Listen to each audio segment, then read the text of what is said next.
Shout out to everyone who supports this podcast. Thank you for liking, listening, sharing, rating, and subscribing. All those things are super helpful and let me know that you're actually enjoying what I'm putting out. So whether it's monetary support through booking readings with me and subscribing to my zine or tuning in without fail each week, I just want to say thank you. So thank you.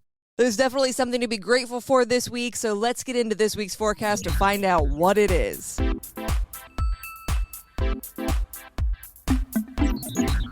The second week of March picks up right where the first one left off. Venus ingressing into Aries was fresh, new, and totally changed the way we approached relationships and connection with others. Venus moving from mutable water to cardinal fire meant that we're gonna have to fight for harmony and Venusian goodness. We can't just sit idle and eat grapes anymore and have nice things happen. That was great. Venus moving through its exaltation of Pisces is always a lovely trip, but it's over, and now we need to take a different stance to unleashing Venus's benefic potential. Venus was immediately hit by Neptune when it initially ingressed last week, and now it's facing off with none other than Saturn. Starting today, Sunday, March 8th, Venus is going to be conjunct Saturn. This influence will only last a day or two, and then Venus is going to move on. But for that day or two, we're going to need to buckle down and get serious about what's going on within the realm of Aries.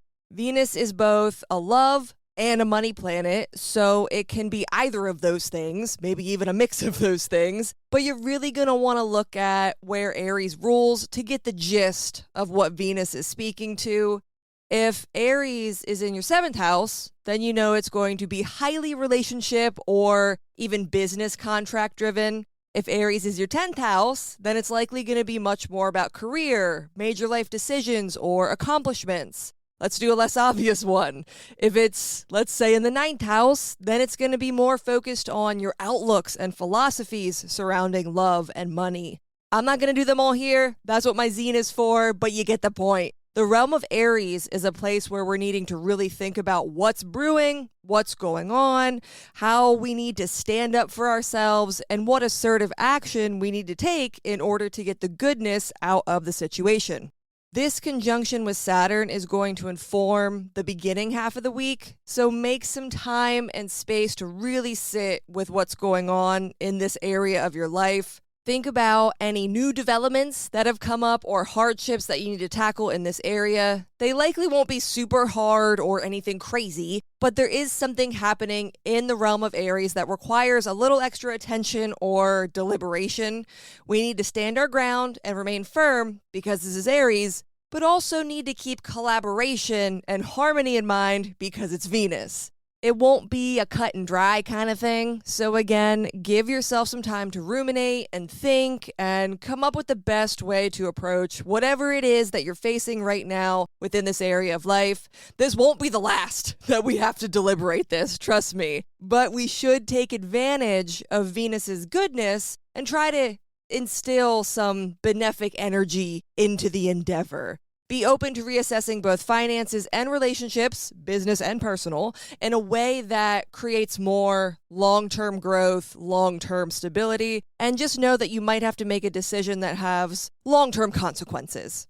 Shortly after this aspect with Saturn, Venus hits a sextile with Pluto. This sextile is likely going to be part of the equation when it comes to what you're deliberating or trying to work through or work with. That's why we need to take the first part of the week slow and not make hasty choices. I know that's hard during a Mercury retrograde, but it is what we need to do. We need to fully understand how powerful and uplifting Venus can be if we utilize what's truly at our disposal, if we utilize it properly. The realm of Aquarius is going to show us a place where we're deriving power or intensity from, and we should bring more of that into the mix as we're negotiating the terms within Aries. If we ignore what's going on within Aquarius, then it can feel like we lost out on something or like we're being pushed and pulled by something that we're refusing to look at, a force that's unseen. We're refusing to take ownership of something. Venus in Aries needs to grab the bull by the horns, and it isn't afraid of taking risks or wielding power to get what it wants. So we need to not be afraid of that either and tap into what Pluto in Aquarius is lending to us right now. Pluto is basically extending an Aquarian hand to Venus and saying, hey kid, take my hand, take some of my influence and power and run with it. Make something happen with it. So we need to tap into that when we're thinking about what's going on within the realm of Aries this week.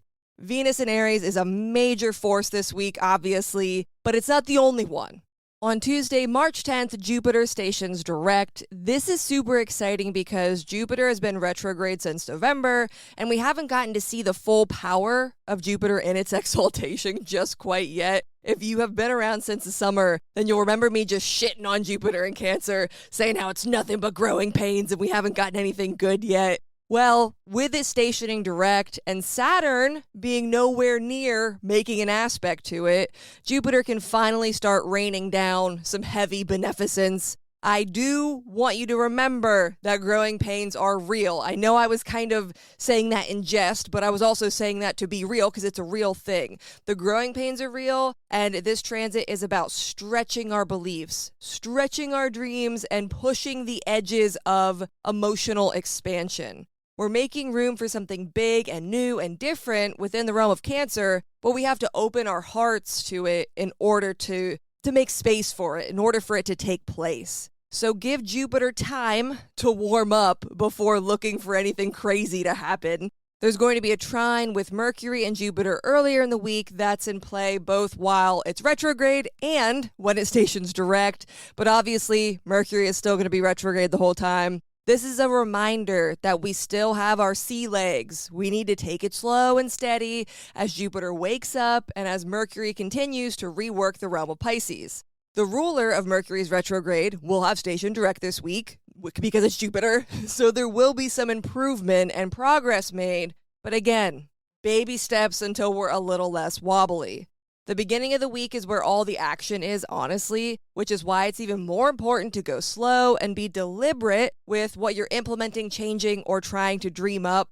The only aspect that comes into play at the end of the week is Mars conjunct Rahu, the North Node. This aspect being at the end of the week is going to be like a shot in the ass after moving so slow and carefully in the beginning of the week. In Hellenistic astrology, a planet near the nodes either increases or decreases. That's it. Rahu increases, Ketu decreases. This means we're going to see an increase in Mars-type stuff. And what is Mars-type stuff? Mars-type stuff is the need to take action within the realm of Pisces because that's where Mars is. And if you remember from last week, Mars in Pisces is about seeping into the cracks and finding those unexplored, hard-to-reach places. We're becoming one with the ocean current and need to remain flexible in this area of life as we take action, sever things, release things, all that Mars-type stuff. Mercury's retrograde is still going strong and is also in Pisces, as we know. Mars's conjunction with Rahu is only going to be a few degrees away from Mercury, so that influence is really going to start impacting what this retrograde is speaking to for us. Come the weekend, we need to be prepared to release something, cut something out of our lives, or take action towards something different. This doesn't need to be big and dramatic. It can just be a severing of something from within. It can be a change of heart, change of mind, but there is going to be something that we need to make a choice about.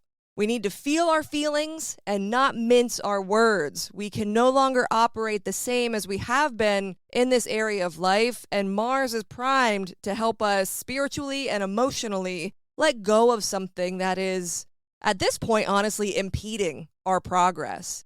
Even if you're not big on meditation, the weekend could be a good time to do some soul searching, some self-reflection exercises. This can be through tarot, journaling, meditation, a gab session with your best friend, whatever it is that connects you to something outside of yourself and allows you to see a situation for what it truly is rather than just what you feel it to be.